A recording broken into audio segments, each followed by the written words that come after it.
para nós, principalmente, que também somos grandes consumidores de dados do IBGE, discutir a importância da estatística, enfim, das pesquisas, das mais estruturantes que o IBGE faz, é extremamente relevante para a gente pensar a sociedade, né, o espaço de disputar essa democracia no Brasil. A minha apresentação, eu vou trazer um pouco um debate mais geral para poder fazer... O que eu vou trazer aqui, eu acho que todo mundo está acompanhando aí pela mídia, mas a minha ideia é tentar fazer uma amarração, trazer aqui uma questão, um fio condutor, uma narrativa para a gente debater. Então, é muito mais uma provocação para a gente conversar, eu acho que também para dialogar com o meu colega Ibarra, que também já foi GESE, né? Estivemos juntos lá. E a gente, enfim, dá mais espaço aí para o debate. Uma das questões que eu começo provocando é ali, o que está em jogo para 2018? E a partir dessa pergunta, eu tento olhar um pouco por que foram os últimos anos do ponto de vista de transformações que foram modificando essa cara do Estado brasileiro, tal qual ele vem desde a Constituição de 88. Né? E, especialmente, no final, trazendo um pouco dos impactos para o serviço público, que é esse espaço onde vocês aqui também discutem, não só de uma instituição enquanto produtora de informação, mas também as condições de trabalho, obviamente, que os seus trabalhadores operam, né, e precisam tocar essa pesquisa, enfim. Não sei se vai dar certo aqui, acho que sim, de todo modo. Vai dar certo. Porque senão eu posso seguir daqui também, não tem problema nenhum. Se tiver... Oi? Se não tiver jeito, não tem nenhum problema. Consegue, né? Tá bom. Queria mostrar alguns dados ali para a gente começar essa provocação, que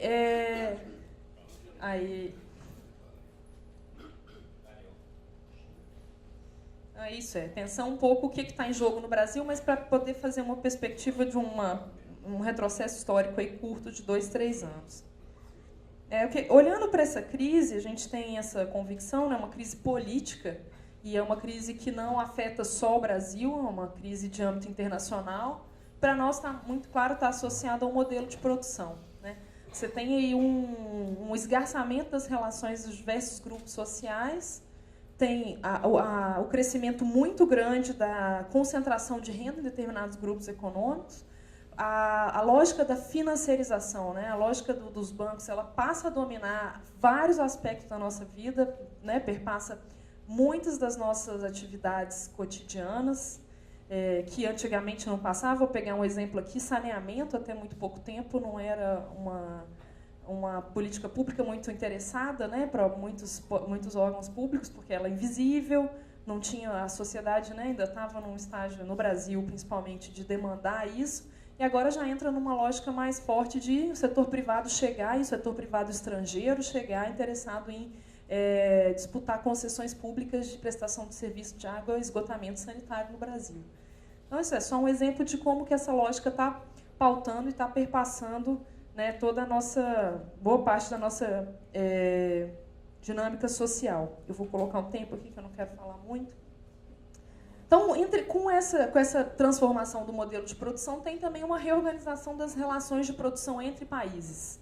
Né? E acho que o Brasil, nesse momento, essa transformação que está aqui está fortemente ligada a esse próprio processo de reorganização. Né? E, consequentemente, também uma nova divisão internacional do trabalho. Eu acho que o que nós estamos vivendo aqui não é necessariamente novo, mas essa conjuntura traz de volta, aflora algumas dicotomias e também alguns conflitos que sempre existiram e que estão colocados aí de forma talvez mais explícita ou mais tensionada, vamos dizer assim.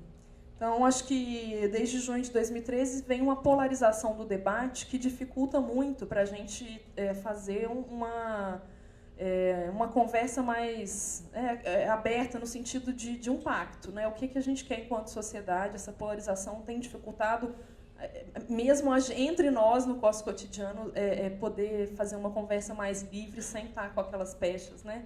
Que a gente está cada vez mais carregando dos lados desse debate.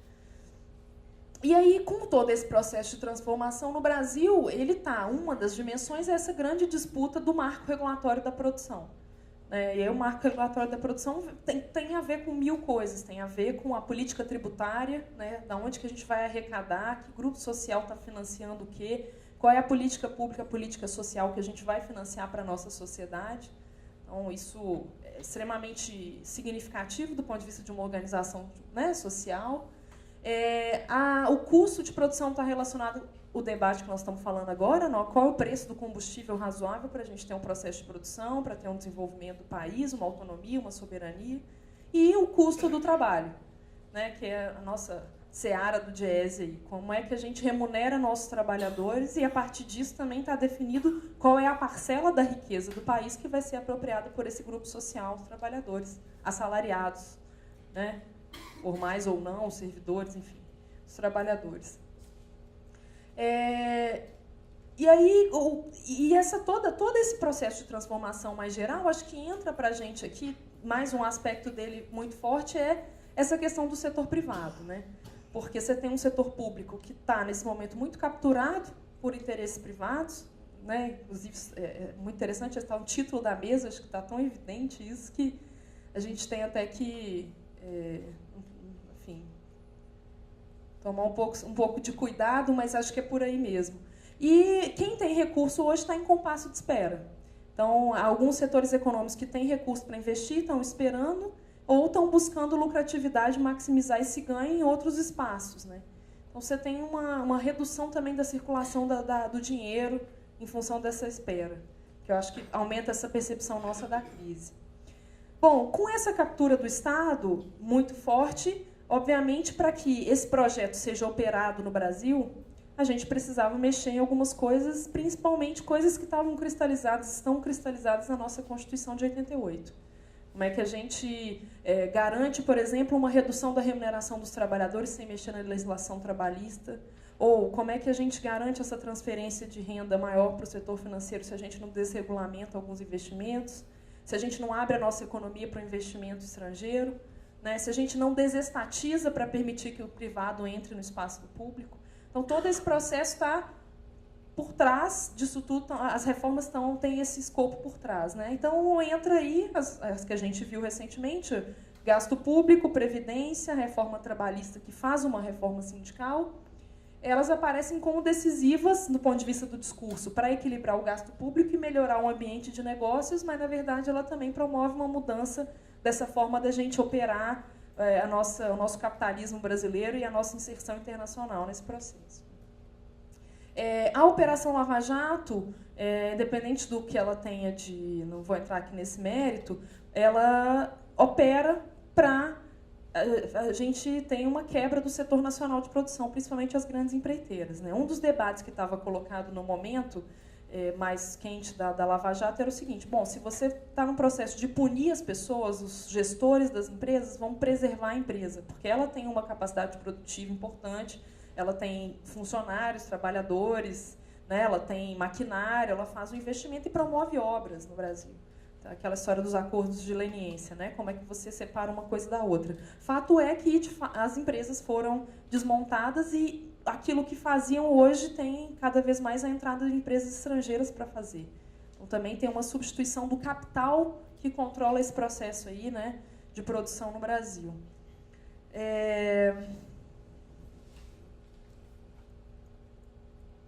E aí, dentro dessa alteração desse marco geral do que a gente está chamando da mudança do marco regulatório da produção, tá todas as mudanças que fez, acho que esse esquema define bem, que começou com a emenda constitucional 95, que determinou o novo regime fiscal, delimitando os investimentos nos próximos 20 anos no patamar que eles estavam em 2016, que já era um patamar rebaixado em relação aos anos anteriores, né, limitando apenas pelo crescimento da inflação. Quer dizer, você delega por uma questão mecânica, por uma ótica fiscalista, o equilíbrio do gasto público a partir de um congelamento de investimentos sociais por 20 anos, que independe de quaisquer outros critérios. Se a população cresce e precisa de mais atendimento, se ela empobrece, precisa de mais atendimento, se a gente vê, por exemplo, a queda da natalidade e quer investir em política que incentive a natalidade, nada disso está colocado. Então, assim, ela limita tudo isso e só não limita a questão do gasto com juros. Então, quer dizer, aquelas pessoas que continuam, têm capacidade de investir, por exemplo, né, títulos da dívida de longo prazo, elas têm a remuneração e a rentabilidade garantidas, independente de qualquer teto de gastos que vai estar colocado só para a política social. E, na prática, o que a gente tem é as políticas sociais passam a disputar entre si, porque se você tem um recurso ilimitado para gastar com o conjunto da sociedade, algumas verbas são carimbadas, cada vez menos. Vamos lembrar das DRUs, né? As desvinculações de receita da União, elas tiram a parcela da verba mais carimbada, que deve ter uma destinação, saúde, educação, previdência, para ela ficar nesse bolo mais livre, aí, digamos, para ser disputado. Então, a gente chega no ponto dramático de ver a gente tendo que fazer escolhas de Sofia, né? Vai para a educação, vai para a saúde, e colocar inclusive o próprio movimento social que disputa essa política pública um contra o outro, porque, no fim, daqui a pouco a gente está dizendo o que é mais importante, se eu vou cuidar do dente, ou se eu vou, enfim, cuidar da saúde, se eu vou dar prioridade para cuidar dos idosos e promover uma qualidade de vida na velhice, se eu vou garantir redução da mortalidade infantil. Estou dramatizando um pouco para a gente olhar, né, assim, caricatamente o que pode ser esse processo. Né? A própria emenda constitucional, ela, então, em seguida dela, em paralelo, tinha um debate muito forte da questão da terceirização, que, na verdade, vinha até antes do governo Temer, né, as centrais sindicais vinham tentando fazer um acordo em torno do que poderia ser esse grande debate da terceirização no Brasil. Quase se chegou a um acordo em determinado momento em 2015, 2014, né, e isso ficou parado e, ao invés de caminhar um pouco no processo, né, que estava sendo democraticamente debatido na sociedade, o governo resgata uma lei super antiga, que já não estava, o texto legal dela já não era o que estava mais sendo debatido naquele momento e faz ser aprovada muito rapidamente. Né, que traz o aspecto mais perverso que estava em discussão, que é a terceirização de tudo, né, inclusive da atividade fim. Então, a gente vai olhar um pouco adiante o impacto disso para o setor público também. A reforma trabalhista que vem em seguida, além de regulamentar a própria lei da terceirização que tinha passado, ela altera as condições de trabalho sobre um argumento hiperfrágil de que a legislação, a CLT é de 37. Não, mas peraí, não é antiga, ela foi sendo disputada todos os anos, várias reformas foram sendo feitas, ela foi sendo atualizada. Então, não há que se falar, esse argumento que foi muito usado, de que ela era antiga, ultrapassada e não regia mais as relações sociais. Né? E um outro argumento que estava colocado ali, extremamente frágil, era de que a gente precisava de leis que permitissem a flexibilização do contrato de trabalho, porque era muito caro para o empresário.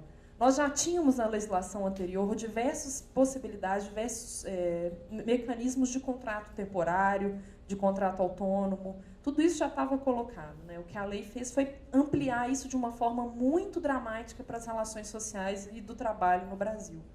E ela traz, de novo, como um engodo ali, a questão da reforma sindical.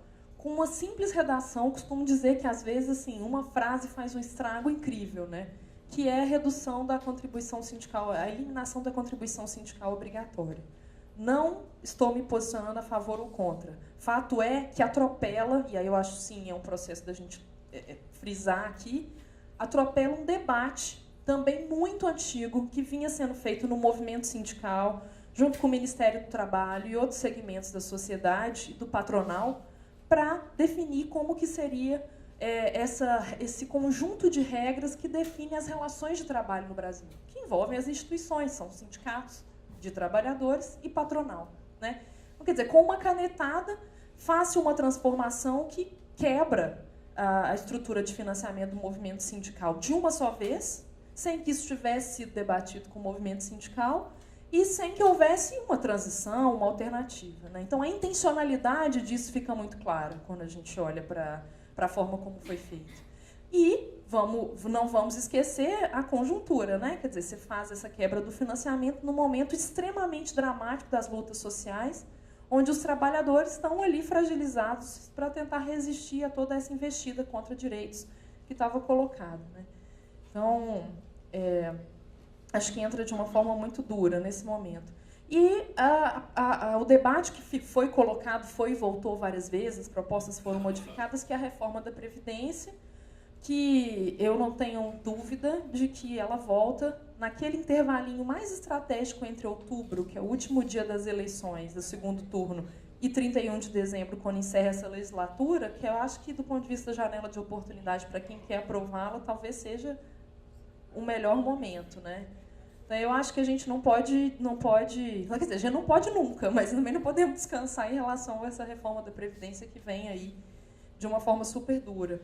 E se ela passar, de qualquer maneira que ela passe, seja no texto original, na forma mais restrita, né? Porque também tem os grupos sociais que estão disputando. Eu acho que o Ibarra vai falar um pouco sobre isso, não sei, mas eu vou só fazer uma introdução aqui. Tem grupos sociais disputando como essa reforma vai se dar, né? Quer dizer, quando os militares se apresentam, em alguns momentos, eles falam, bom, vocês querem mexer na Previdência, não mexe na minha. A coisa do servidor público, do regime geral, né, dos seletistas. O que eu acho que a gente não pode esquecer é que qualquer mudança que for feita, se pegar um grupo, dois ou todos, ela de alguma forma prejudica o arranjo que a gente tem na sociedade, no mínimo, de solidariedade quando a gente pensa uma previdência mais pública, né, para todo mundo. Eu acho que isso é muito sério. Eu acho que tem muita gente com um olhar assim de eu estou garantido. Seja porque está perto de aposentar, é seletista, ou porque é servidor, ou porque, sabe, eu acho que o risco é para todo mundo, do próprio financiamento e da estrutura. Então, e uma coisa que eu esqueci de falar, a própria reforma trabalhista ela já cria uma espécie de reforma da Previdência, na medida em que coloca uma parte muito grande de trabalhadores para fora do sistema, né, da Seguridade. Então, acho que com a reforma da Previdência, se passar, espero que não, a gente tem uma reestruturação do desenho que estava colocado da nossa sociedade, como é que a gente se organiza. Na Constituição de 88, que a gente passa a ter uma outra Constituição sem passar por um processo constituinte, sem ter podido passar por um debate amplo na sociedade que garantisse a gente, enquanto grupo, né, um coletivo, uma coletividade, decidir o que a gente quer para a gente mesmo, né, no tapetão. Então, essa reconfiguração ela é muito grave. Muito grave. Eu sei que a gente olha todo dia o que está acontecendo, mas eu acho que essa perspectiva aqui traz até assim, né, aquele frio na espinha, porque você tem, como assim? Meu país está mudando completamente e a gente está à revelia disso, né? É muito, muito dramático esse processo. Bom, já tem 13 minutos que eu estou aqui falando, nem cheguei no slide centrais.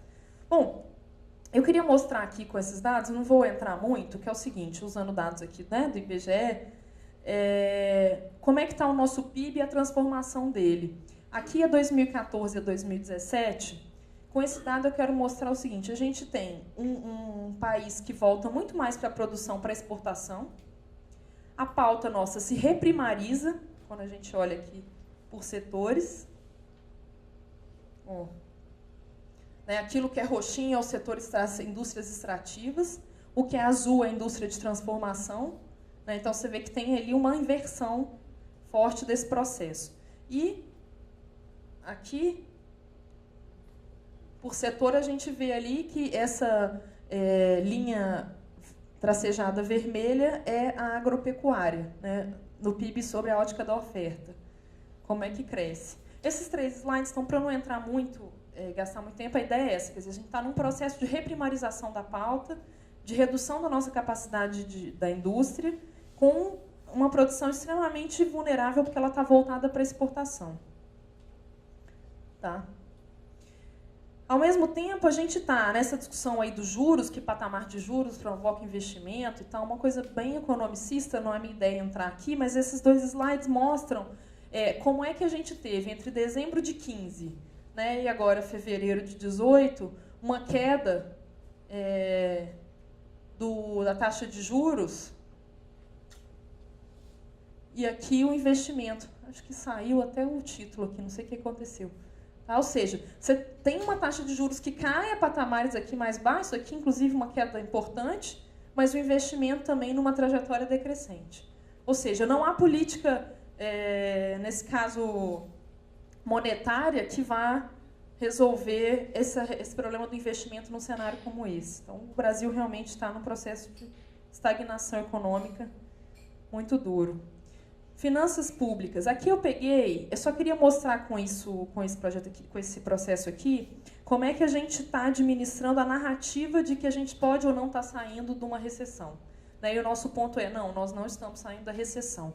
Esse relatório aqui da IFE, que é a Instituição Fiscal Independente, ligada ao Senado, eles têm publicado alguns dados bem interessantes sobre o comportamento das nossas contas públicas, e ele traz aqui os dados do primeiro trimestre, que apresentaram ali um resultado melhorzinho do ponto de vista do nosso resultado primário, né, da nossa receita. Obrigada.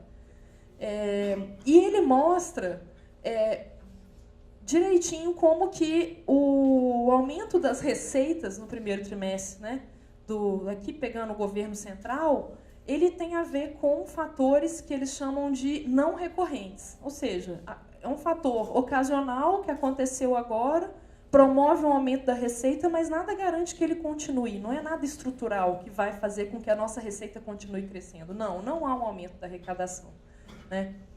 E 82% dessa arrecadação, né, da melhora dela, que foi 1,2 bilhão de reais, ela decorreu da arrecadação do Refis, daquele programa de refinanciamento das dívidas que o governo fez, que, na verdade, entra recurso agora, mas é uma enorme renúncia fiscal para o país para frente. Quer dizer, garante aos devedores, né, do fisco brasileiro que eles paguem muito menos, só que naquele mês que entra o dinheiro, você tem um resultado fiscal bom, digamos assim, né? A despeito de ser uma grande renúncia fiscal.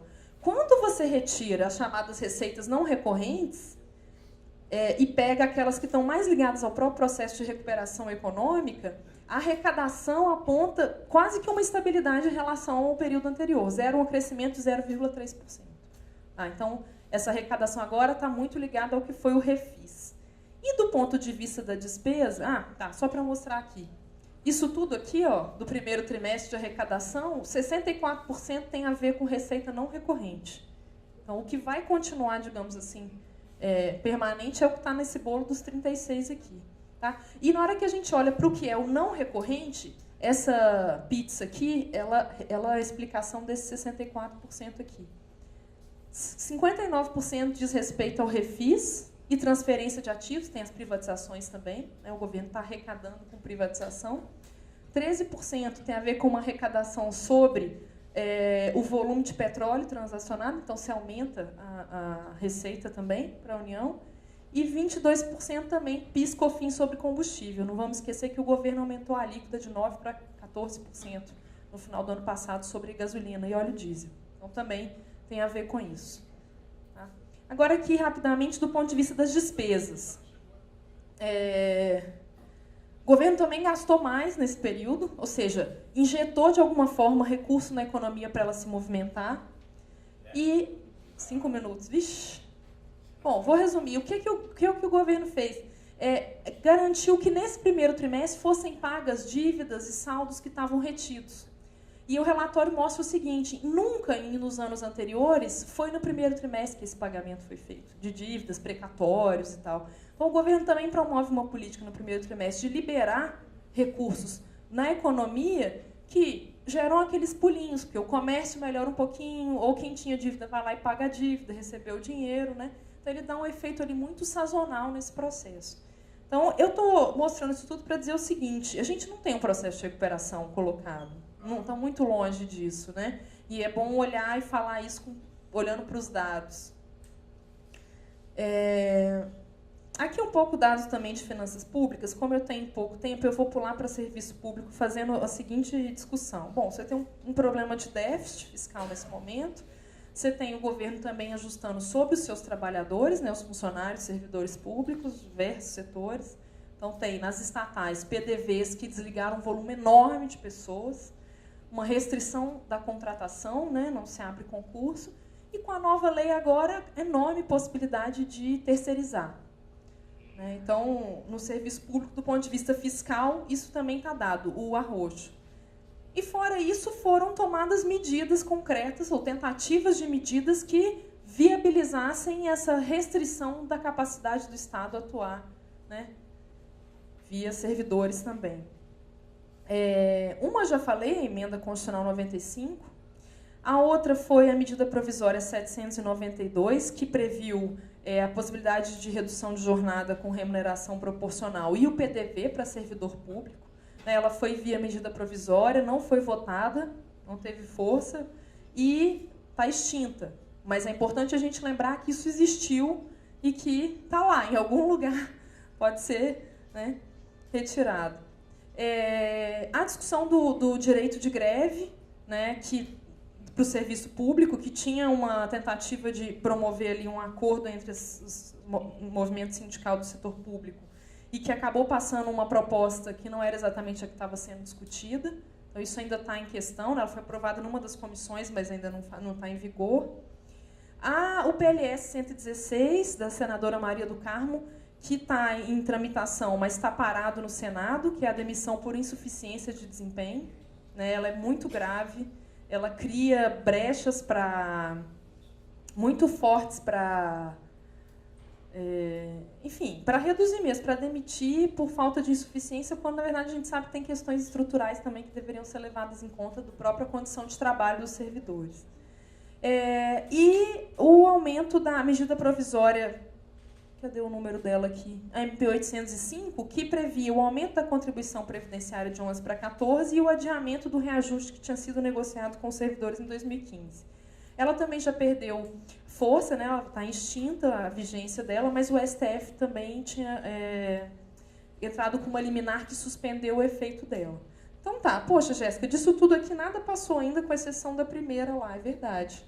Mas está tudo aí no debate, né? Está tudo aí, está tudo colocado para vocês, acho que principalmente, né, para o sindicato como desafio.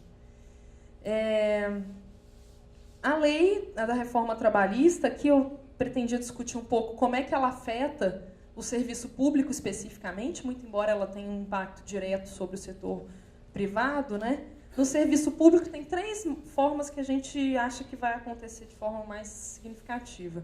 Os segmentos que já são privatizados, as parcerias público-privadas, as tais OS, a prestação de serviço por aí, né, tem ampliado. Aqui no estado do Rio já é muito forte o tamanho da saúde que está sendo gerida por OS.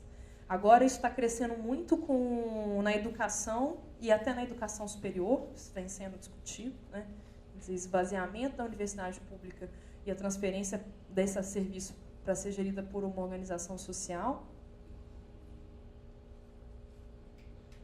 O uso da CLT para estabelecer direitos de servidores, em muitos casos ele serve de paradigma, e é o terceiro ponto ali, né? Muitas vezes, quando você não tem uma regra clara para o setor público, isso é judicializado, o judiciário arbitra usando as regras do setor privado. Então, se você tem uma flexibilização da regra do privado, obviamente tem uma contaminação para a regra do público. Depois da lei que ela passou, teve uma portaria do governo federal, uma instrução normativa número 25 de maio de 2017, tem um ano e um dia, que ela dispõe sobre esse procedimento de contratação de serviços sobre o regime de execução indireta no âmbito da administração pública federal, autárquica e fundacional. Ou seja, muito rapidamente o serviço público já instituiu um conjuntinho de normas ali que permitissem que essa prática, a forma como ela poderia ser adotada no âmbito do serviço público. Então, isso já está dado também, acho que é a forma como vai acontecer que a gente ainda vai acompanhar. Bom, queria levantar para o debate aqui, né, algumas questões, a maioria eu já levantei, mas como é que fica a questão da reforma da Previdência? Né, como é que vão estar o debate até lá e qual é a capacidade de resistir a isso? Ou, minimamente, pactuar novas regras que sejam justas no atual cenário? Quem afeta, quem não afeta. Não estou negando a possibilidade de que uma reforma talvez seja necessária, mas que reforma é essa, né? Acho que isso é uma questão que está colocada para a gente. O próprio cenário eleitoral, acho que o debate de qual é o Estado que queremos já está sendo feito, né? Como é que isso vai estar apresentado nos diferentes discursos e como é que